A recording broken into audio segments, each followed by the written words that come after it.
Dalam bahasa Aceh disebut sambai on pegaga, yaitu lalapan yang diolah dari 44 jenis daun, kemudian diiris halus dan diaduk dengan berbagai bahan rempah, menjadi salah satu menu favorit bagi warga Aceh saat berbuka puasa. Bahkan diyakini sambai on pegaga ini menjadi obat bagi kesehatan tubuh.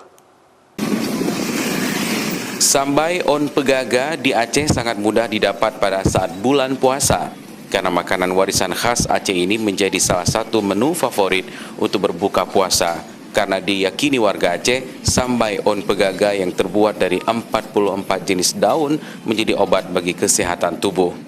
Seperti Juliana, salah satu penjual sambai on pegaga, yang mengaku hanya menyediakan sambai on pegaga pada saat bulan puasa saja.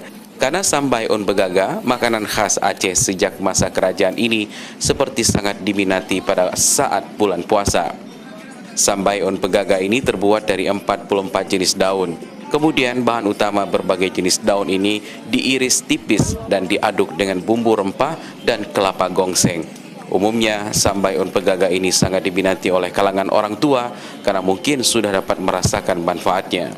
Ada nih, kalau makan ini ada enak badan. Enak badan Bu ya. Apalagi puasa ya. Ya, angin-angin keluar. Kadang-kadang 4 talam ya. Kalau hari biasa? Enggak ada jualan. Oh, khusus bulan puasa aja. Sambai on pegaga racikan Juliana yang terkenal renyah dan enak ini hanya dijual sebungkus Rp5.000 saja. Selama bulan puasa, setiap hari Juliana mengaku mampu menghabiskan 3 talam sambai on pegaga dengan omset rata-rata jutaan rupiah. Raja Umar, Kompas TV, Banda Aceh.